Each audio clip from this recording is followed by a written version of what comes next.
since before I was 5 that I liked to draw. My mom, like you were saying, she discovered that when I was 5, and I did this guy with a cigarette and a little hat and stuff. But murals was when I went back to Mexico and then I came back. I became a Chicano. I had this attitude of like defending Mexico and hey, Pancho Villa isn't a bandit, all that kind of BS that happened.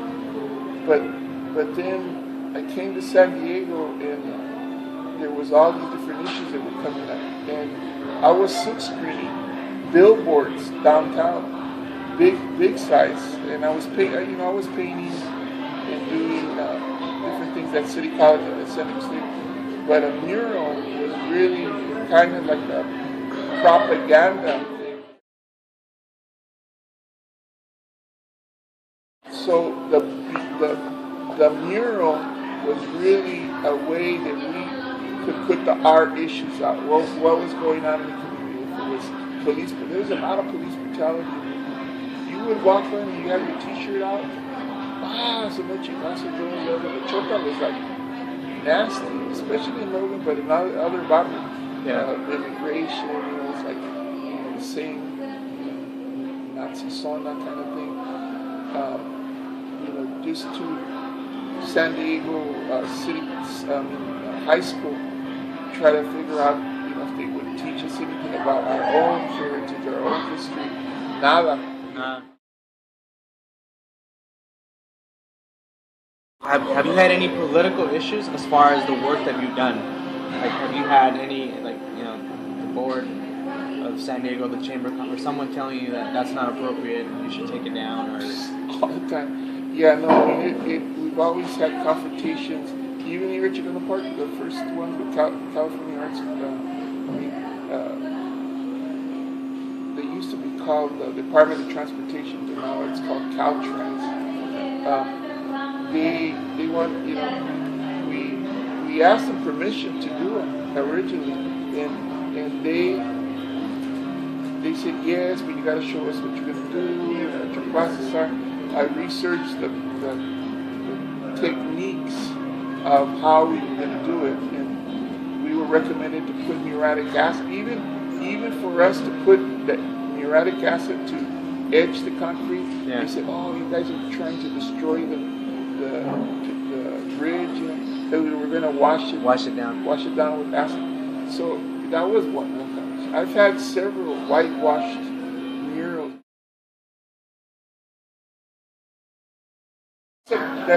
Talking about confrontation, Chicano Park, I'm super lucky that in the past 44 years, nobody's told me or censored anything that I've done. So you can rarely find any artist that can say that 44 fucking years, nobody told me, you can't do a Che Guevara, you can't do a skeleton, you can't do, because if I was painting in other spots, I'm assured that if I painted Che Guevara or even Fidel Castro especially, we had a little bit of flack, like when I did the first skeletons on the ramps.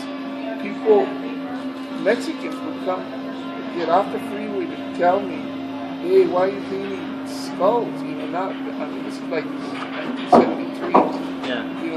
Now you find people's calzones have calacas on them. Aretes, so a lot of things have changed, Right, a lot of things as far as Dia de los Muertos, now it's so much of a fad.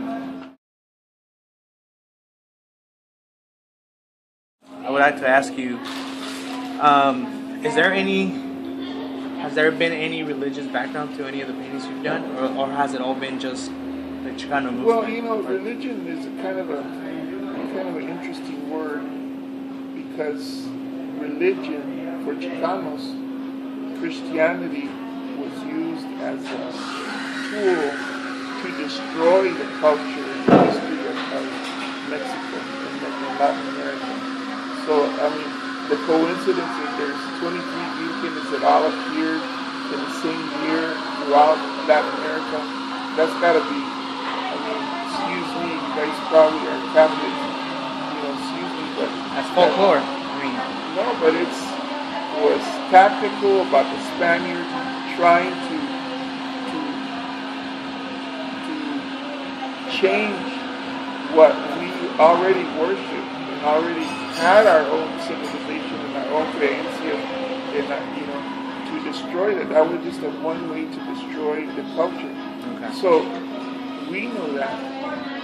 Most of the 90% of the Mexican people don't realize that because they still see the Virgen de Guadalupe as something truth to it. I personally wouldn't realzar the Christianity if I'm seeing it as an oppressive force. It's kind of weird for me. For you to actually go up on it. All right. So,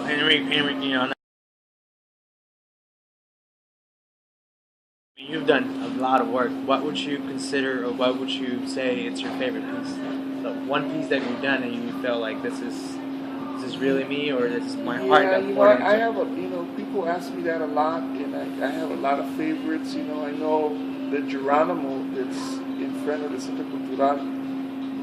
It's been like internationally photographed, and people from all over the world give me feedback on that. Even from other Chicanos from other cities, they go, "Oh, why'd you do an Apache up there in front of a Chicano cultural center?" I said, "Hey man, my dad was Yaqui, my mom was Zapoteca. Apaches are our people. In fact, I feel more closer to Geronimo because he was right here at the border. He spoke English and Spanish and Chiricahua. The U.S. cavalry was chasing after him, plus the Mexican federales were. So he was always hiding out. It was, I see him as a border phenomenon like me. I've been skirting around the border all my life.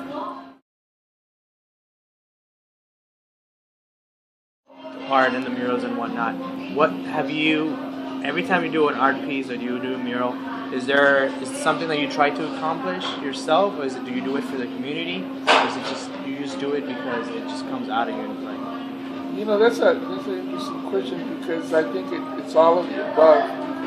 I like to paint murals more because it's not like in a gallery. Like the people that just paint stuff for galleries, it's because they're probably thinking about money. I'm lousy at that. Because I'm not interested in putting my stuff up in a gallery to sell it. I don't like to sell my work. I don't do it for money. My question would be, retiring anytime soon? Do you plan to do this for a long time? I'm actually retiring from school next June. Okay. People still ask me, "Are you sure?" Because I'm thinking of this last phase as being, I want to just do the stuff that I want to do. I don't want to be tied down to this weird schedule. I can be painting right now in New Mexico and Texas and another thing. But